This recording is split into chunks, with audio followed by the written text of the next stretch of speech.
Csíny, csacsím, miért bánkodnál? Lesz majd új gazdád, éppen rád vár. Ne félj te semmit, én vigyázok rád. Nekem te leszel mindig a legjobb barát.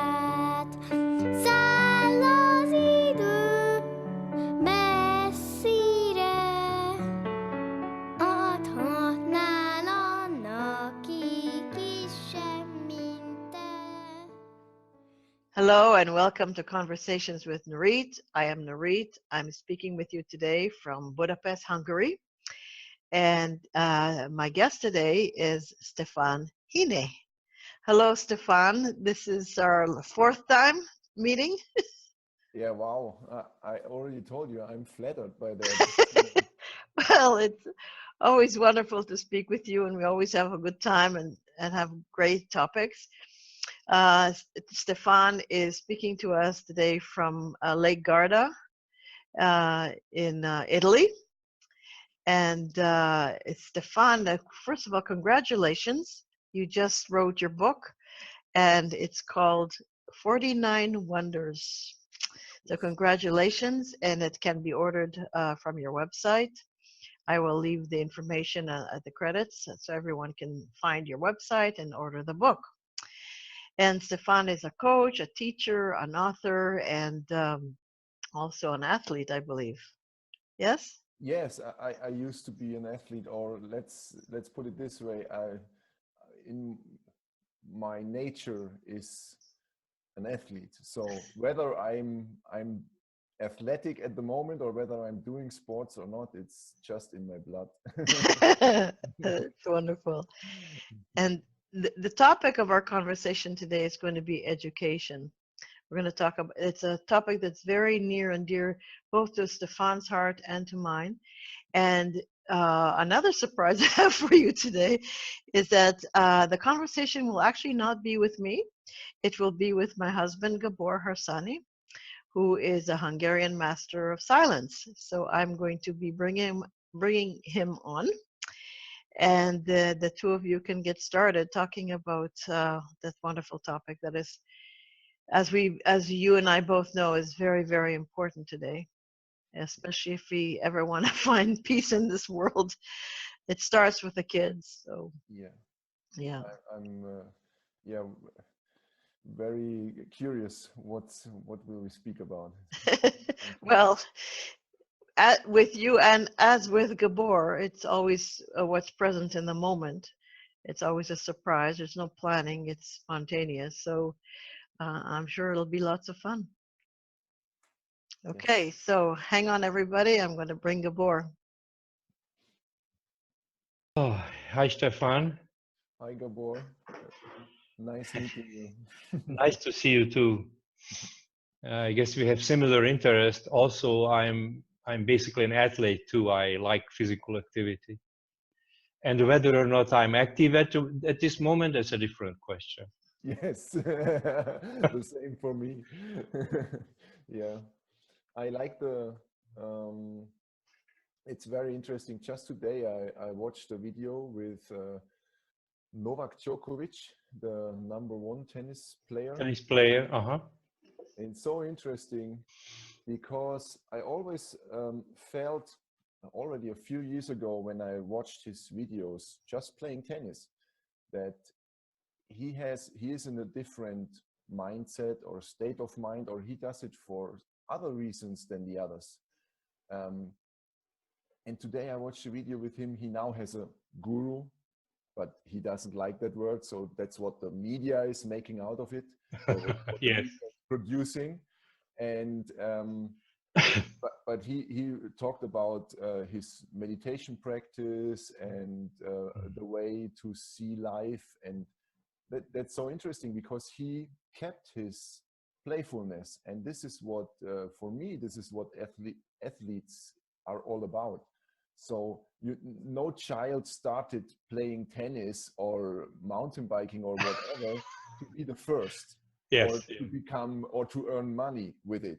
Yeah, that's right. It is so interesting for me because we understand it. Even normal people understand it, that you didn't start doing it out of a necessity or out of Necessity. Yeah. necessity. Fear and greed. Yeah. You just started because playing is so much fun, and then these people pick their jobs because they play it so good or they do it so well that they earn money with it. But with our professions, we don't do it like this. We don't understand that the profession should be that which you love doing and where you're always playful. No, we need certificates, we need a school, university, and stuff like that. Yeah. That's, to me, that's so strange. And it's also at the same time, it's really interesting that these people now are starting to show themselves. And Novak talked about it, that you can see in this situation with all this competition and competitors and all this pressure from the public and from the media, you can deal with it in a playful manner, how he is doing that, or you can stress yourself. And this is basically, it's the state of humanity at the moment, that we are stressing ourselves way too much. Yeah, totally. I have I've been working with many people privately online all over the world in all kinds of cultures, and what I teach or what I share is very simple, and almost without exception, the first few lessons that people need to learn is just to loosen up. So I, first I have laughing exercises and childish exercises to play, and then the simplicity of consciousness kicks in quite easily. Without the playfulness, it's just not possible. So there's a lot to learn from children, playfulness, etc. And we underestimate playfulness very much, because our mind does not. Our mind's limitation doesn't have that in the itinerary. Playfulness is over there. Yeah, to me that's very strange, because I started observing kids again already when I was 35 or 37, and I realized it's a much nicer way to learn when you're not stressed, because you don't have this high goal where you want to become or you want to get, and so you're much more in the moment. You're enjoying what is now and not what could be.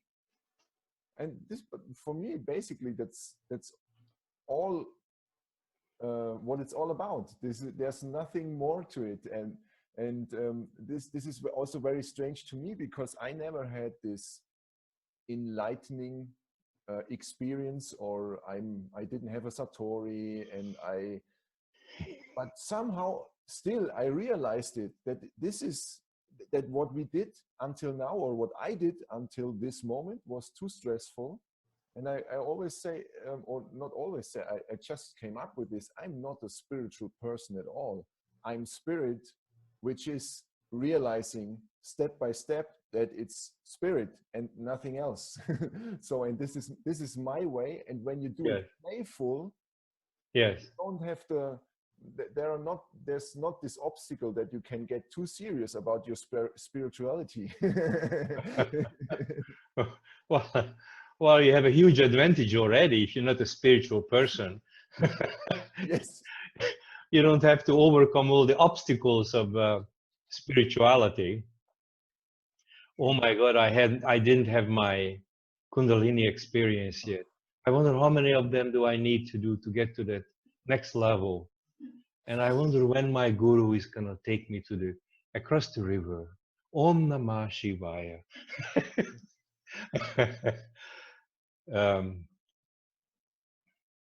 The simplicity of just playing is good enough. Yeah. and whatever we call different experiences, however mysterious we make them, when push comes to shove, it's really simple. Yeah. And it's not in the intellect, it's in the playing, and playing is not only visual, it's more of a feeling. It's more of a kinesthetic feeling that I believe children still have, Yes. and we have been educated out of it to be more and more visual. Even the new softwares and the applications are more and more visual, as we are trying to solve our problems that way. And we forgot about the essence of life, which is much closer to feelings and kinesthetic, which children, of course, have it naturally. So, Stefan, why 49 wonders? Why not 48 or 51? To be honest, I really don't know it. It's because it's very interesting how this book happened, and this might also be might be helpful for the viewers, because I was always in this state of mind. I have to write a book. I have to write a book, and then I tried to write, and then I realized, oh no, I have a writing blockage. And until I realized there is no writing blockage, there is just the pressure I'm making to myself and I'm putting onto myself, and then it might be not my topic. So if I'm blocked, if I can't write anything, might be that it's not my topic. And how the book was born was so easy. I started writing on Facebook, and I never planned that this could become a book. A book, yeah.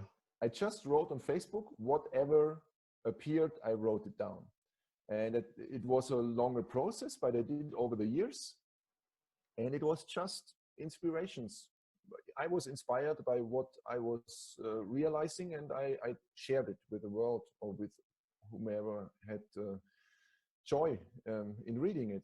And then now I have a wonderful woman. She's helping me with all this stuff, because she read something like 6,000 books in her life. Really? Yeah, she's a fast reader. It's incredible. It might be that she even read 8 or 10,000 books, and she's really a fast reader, like 80 to 100 pages in an hour. And she remembers everything, and I remember nothing. So it's really like a symbiosis. Really Perfect, yeah. It's perfect fit. It's incredible. And I then realized, wow, this is how life is supposed to be. How do you say that? We are not competing against each other. We fill up what the other is not capable, able to do, or something more like, really like a symbiosis. And the one who is giving is not even aware of that he is giving, because it's so natural to him or to her. Yes. And it's just overflowing. And she's so incredible. She remembers everything, and she put this together, and now there's a book. So that's it. And 49, I think to her, it might have been a magical number, but I have to ask her again. I think it has to do something with 7 by 7. But I'm not so sure. Yeah. I have to ask her. Yeah, even the question is not important. It's really a playful thing to say, hey dude, why 49? Yes. Why not 13? I mean, we can make stuff up. Yes. We can say 49 is a 13, and that's a lucky number, whatever, Yeah. It's, yes. We can play with this, and this is it's very interesting also when you change cultures. To me, this is I'm really a little bit how do you say? People are traveling so much. They are in holidays in Egypt, in India, in Thailand, wherever. And I always think, okay, many just go to a hotel or to some village which is closed, and they don't realize that they're in a different culture because they still get their McDonald's there or whatever. Yeah, I know what you mean. Yeah. This is what traveling is all about. You realize, for example, in Italy, the unlucky number is not 13 but 17. So they don't have 17. Oh, okay. yes. So they don't have the number 17 in the rooms list of an hotel, for example. Yes. So you can realize, also we are making the stuff up with a 13, right? Oh yeah. Because they're also making the stuff up. I find it so funny. It's so entertaining. Yeah, it's like Belladonna, which in Italy means beautiful women, I think. Mm-hmm. And it's also a name of a poison or something elsewhere. So Yes. Yes. True. yeah, I've been traveling a lot myself, and when I had a lot of money, I stayed with penthouses and first-class hotels, and it didn't matter where I went; it was the same service. Everyone bows down to you because you have money, and basically you don't have much of an experience. And when I lost all my money, I was still traveling. I had much more fun. I just got on the bus and see where it takes me, and got off and stayed with Native Americans and whoever was willing to have me for the evening. It was amazing. That's very interesting. So we really share this similar experience of having no money. For me, it was really necessary to realize the game I was playing until that moment, or it was not a certain moment, but I was so desperate that I Yes. wanted to realize what is life all about. And as I said, I was never a spiritual seeker. Yes. In fact, I thought these people are crazy. So I was. It was really necessary to realize that with money, that it's a really huge game that we are playing. Yes, absolutely, absolutely. I was very attracted to money first, thinking not to money, but what it can do, and I equated money with freedom. If I have money, I won't have to be so scared because I have some kind of a power. And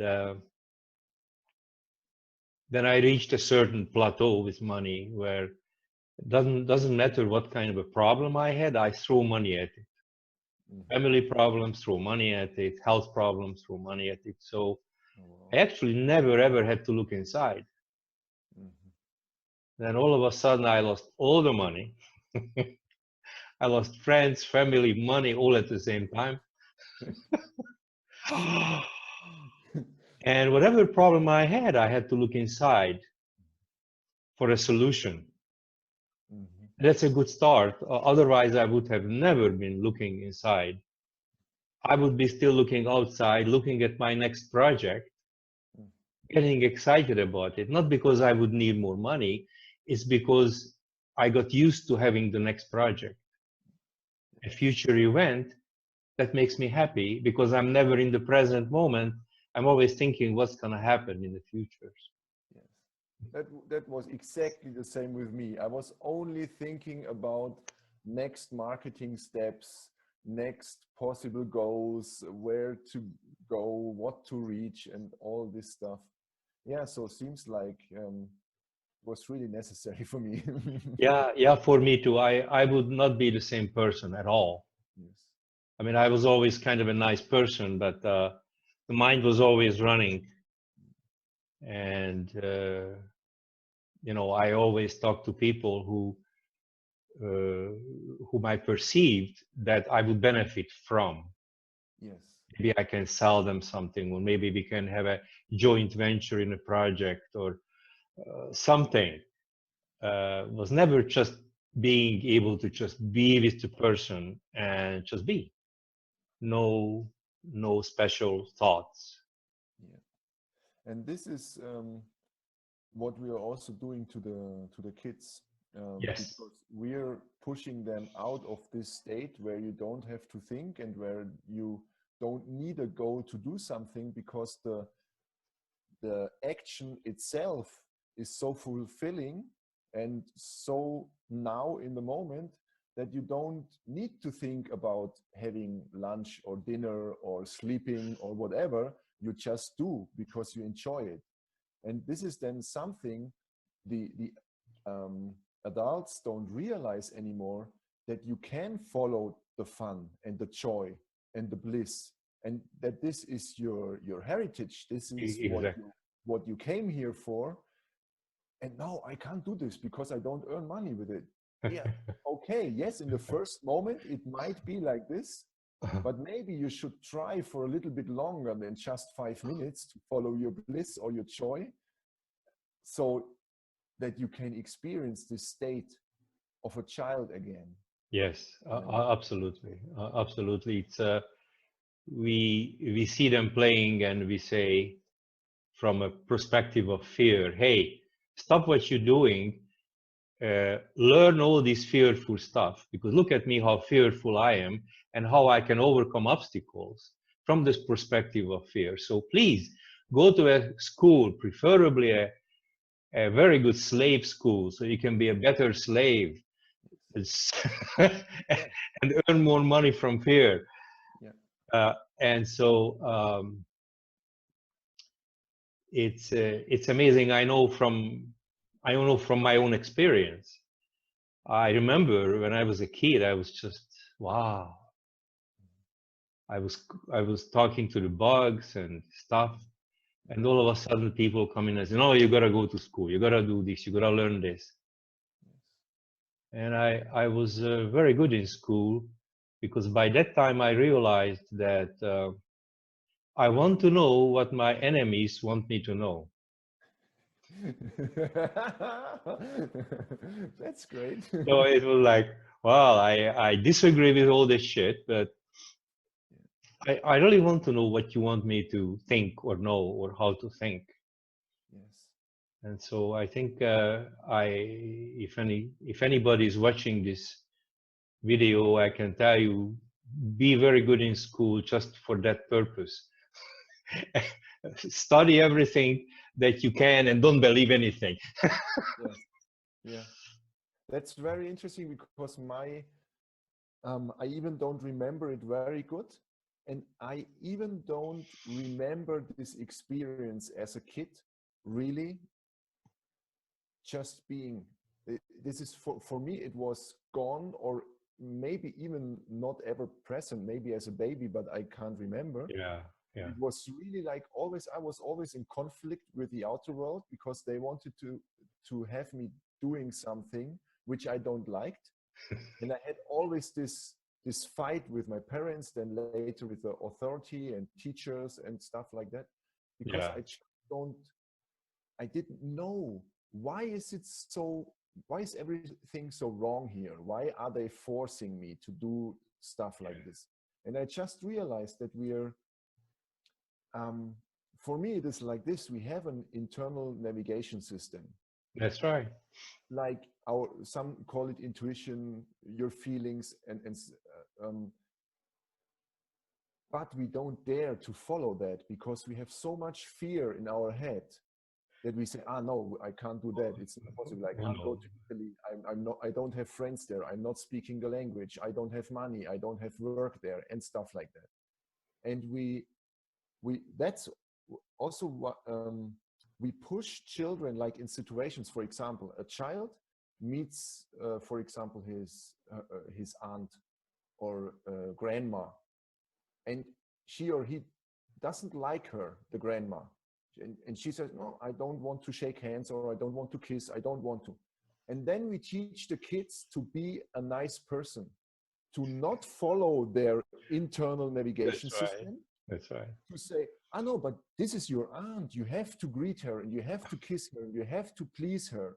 So we are really conditioned to be a people pleaser, and we don't dare to go out of these really unhealthy relationships where we still please and try to please the other, instead of maybe starting with us, pleasing us, because if I am happy, I can do any harm to anyone.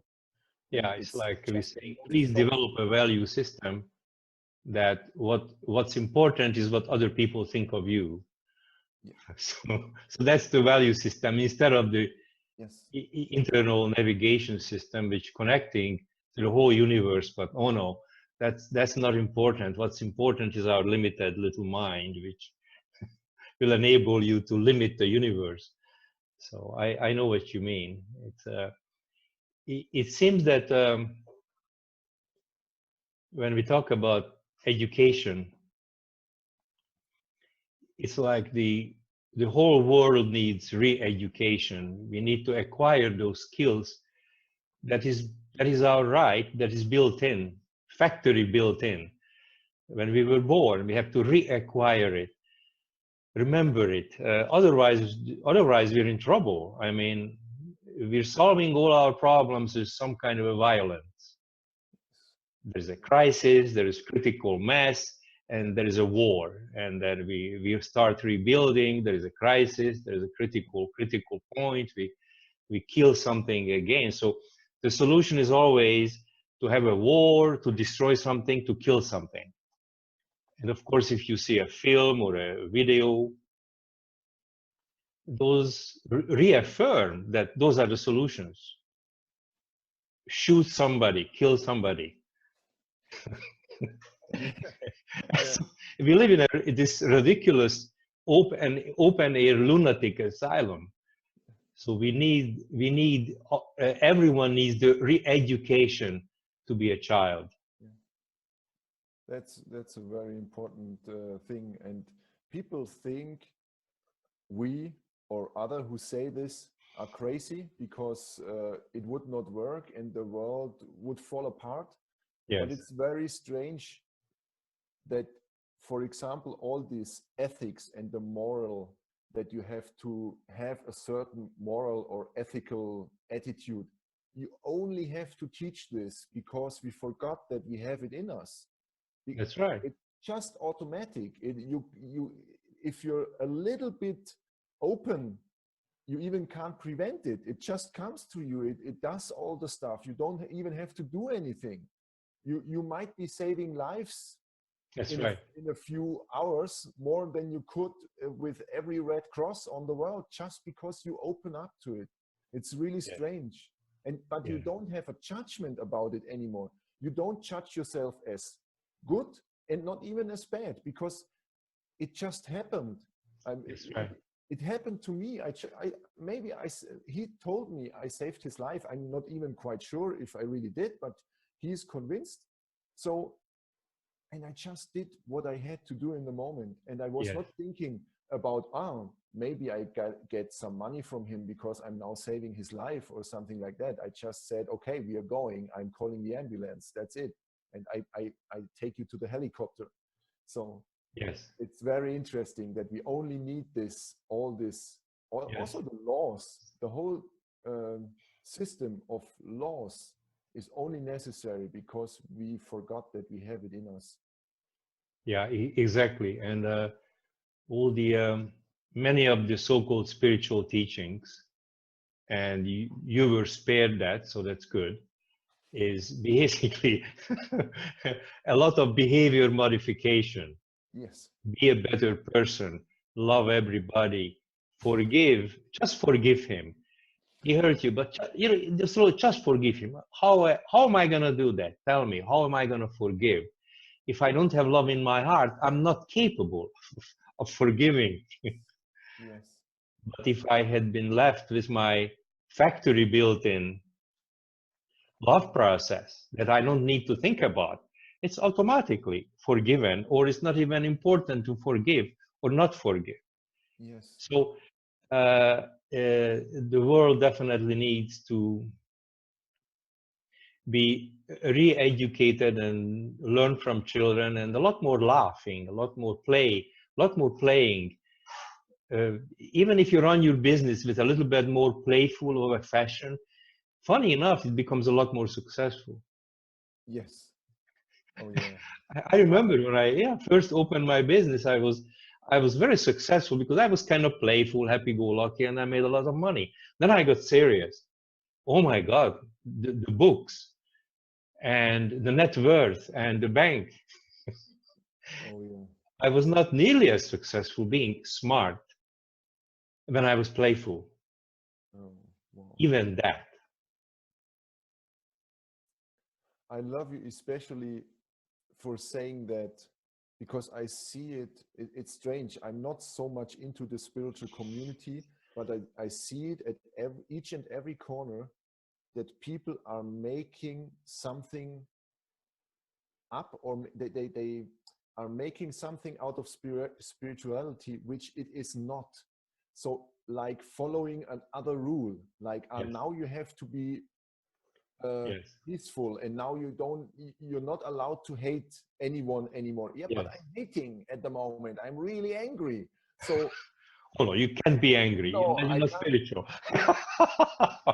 Yes, and then we play this stupid game, who is more spiritual, who is more advanced, and stuff like that. And like you said in the beginning, did I open all my 500 chakras and whatever? And I'm like, yes, but if it happens naturally, if you just let it happen, it happens in its own way, and you don't stress yourself.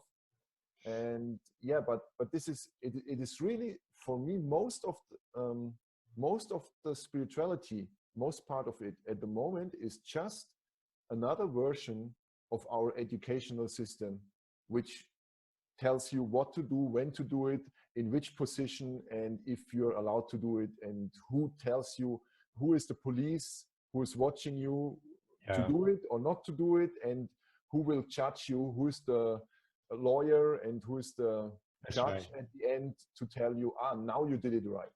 It's, sorry, it's so stupid. Exactly. Well, yeah, you know, exactly. We have, from fear, we have formulated different templates to live, and which we value. And then we came to spirituality, and we figured, okay, if I use the same template, I just put spirituality in it, it should work. The whole problem is the template. Yes. I remember I talked to my father. He was still alive here in Hungary, I think 90 or 91, after communism and the wall came down and all that, right? Communism have shifted. And I said, what's going on? He said, well, he said they changed the sheets, but the prostitutes remain the same. Yeah. So similarly, the whole problem is the template. True.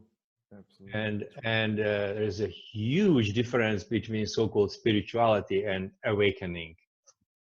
Yeah. Awakening is really simple and easy, because all you have to do is remember who you are. Or if you go into heavy spirituality, then it's not possible. So it's either easy or impossible. Yes. It really seems like I have this impression that there are many victims who still play victim also in the spirituality, in this spiritual world. And for me, it was not an awakening, like I said. It was not so, now everything is easy or something like that. I just realized the truth that there is no good and bad, no it's happening. And I can just, what I sometimes I have or the question, what can you do?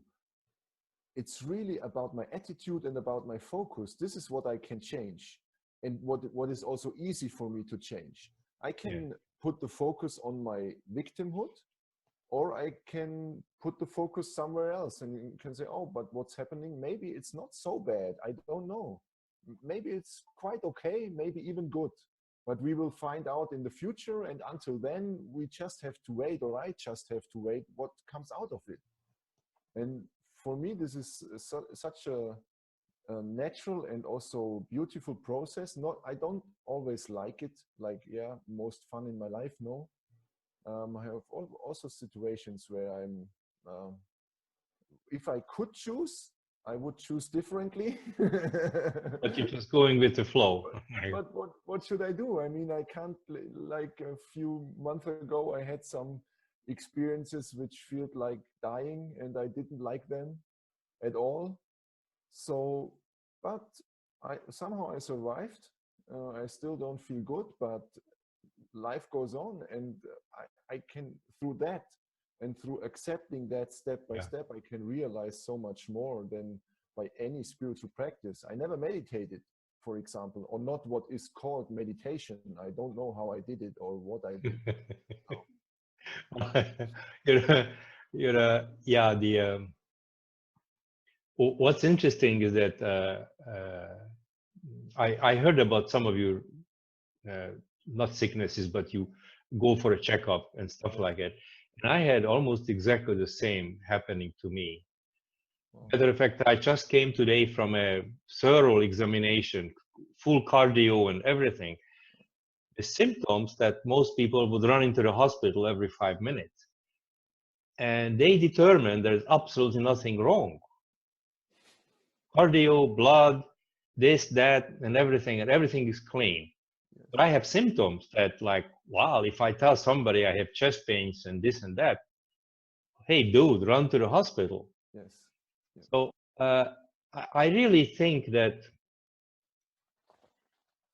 as we're shifting, we're evolving, and as the magnetic field of the planet is shifting, we're changing, and we don't understand how we're changing. And most of these symptoms could be just quote unquote transformational. I don't know if you're growing wings or not or whatever, but it's different. That's so funny. So, one doctor wrote in his sheet that I have a panic disorder. What disorder? A panic disorder. Panic disorder. Oh, okay. Yeah. So because I had the fear of dying. Yeah. Well, he didn't feel what I was feeling. So, and he didn't find any symptoms, any physical symptoms. So must be a panic disorder, right? Panic. You're panicking.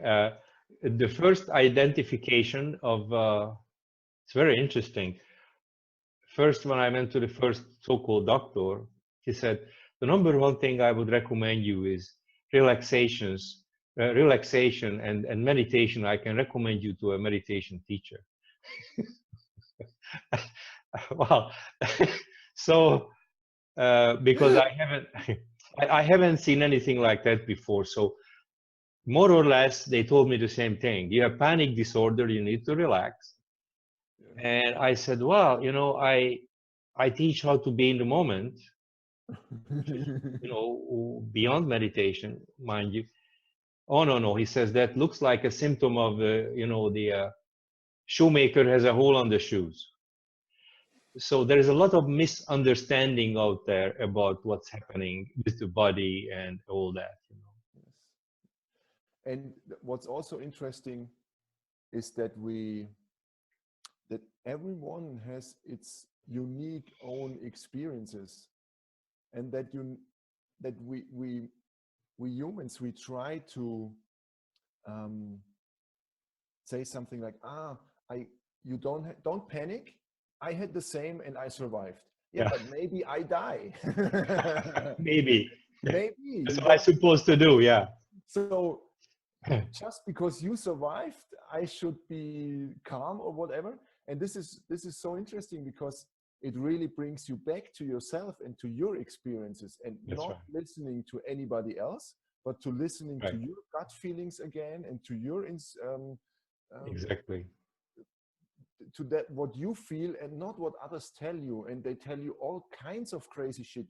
And of course, when there's nothing with the heart, when the cardiologist says no, everything okay, he sends you to the guy in the next hospital where you can scan your brain or whatever, So they keep searching until they find something. Yeah, and they will find something for sure at one point. So this is really interesting, because also then in this case you see it, that it's all fear-based. So, and that's why we're running to the doctor immediately. We want to get rid of anything we have, and no pain, nothing. But this is, for me, this is also what makes me human. This is also the athlete in me. It's not always joyful to ride a bike like crazy, and your legs are suffering and hurting. Yes. And you still keep pushing because you want to be faster or not become slower. So this is not logical, but Yes, you still exactly. feel Why would you bother doing it? Well, Yes. because. Yes, yes. You could just lay on a couch, so no problem. Why bother? Why bother riding the bicycle? I'm gonna go home anyway. Yeah, yes, yes. Yeah. So this is so interesting because this is our whole human experience, and now I can see it everywhere. It's so Yes. fun. So, Stefan, we could go on all evening or all night talking about different things, but perhaps next time we can pick another subject or something like that. It's Yes. really nice talking to you. Thank you so much for your inspiration and also for the possibility. Yeah, I can talk about any subject, any topic with you for hours, no problem. And maybe would be even great if someone could ask questions, because then it even gets more interesting, and maybe we could collect some questions for next time. Would be a great thing. Yeah, I have online like probably 150 questions. Oh, So wow. we have plenty of questions. Wow. We can pick the most interesting ones or Yes. whatever we want, and then just talk about it. Yeah, yeah. It's for me, just to bring it to an close, or how do you say? Yeah. The school and the education system, it's not really the basis or the start, because parents are starting much earlier with the so-called education and with pushing their kids into different directions which the kids don't like. That's right. They start much earlier, so we can't blame a system like the school system or education system. We really have to start by ourselves, and because this is the difference for me when you're talking about following your internal guidance system. You can do it, I can do it now, because we're grown up and we can just turn our back and go away. That's the chance, that's the possibility we have. Kids are not able to do this. So this is why the responsibility of the parents for me is so huge. I don't want to scare them with this responsibility, but they are starting it, and they are also the ones who can stop it. Because if they stop it, no system can change the kid. Because if they have the confidence of their parents that they are good the way they are, and that they are loved unconditionally without any necessary outcome, then we stopped every system in the world. It really starts with the parents, and especially with the mothers, because the kid, no human being is so close to another human being like a mother with their kid, with their child. Yeah, exactly. Basically starts, with us. It starts with me here and now. Yes. Taking that responsibility. It's a heavy word. It's heavy, too heavy. Yes. Taking the non-responsibility of loving flow and to demonstrate it. And then that loving flow will spread by itself, including into children's education. True. And this is like, I always use this example. I like it so much. When all the people who work for McDonald's start becoming vegan, for example, it's not possible that McDonald's still sells meat. It's just not possible. And this is the same with every system. When the people change, because the systems are only in our head, and because we think it's necessary to have the system. When people change, systems change. It's so easy. Exactly. Well, may we all have peace in our hearts, and may that spread. And I think it's happening. So, anyway, Stefan, take care of yourself, and until we talk again. Thank you, Gabor, for the possibility. I liked it so much. I love you. I love you too, Stefan. All the best to you. All the best to you. Just take have care. to, my head is not as big as Gabor's. And I don't mean that in a spiritual way.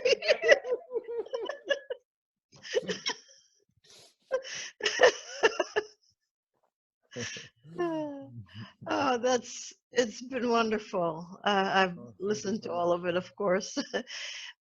Thank you so much, both of you, for this wonderful conversation.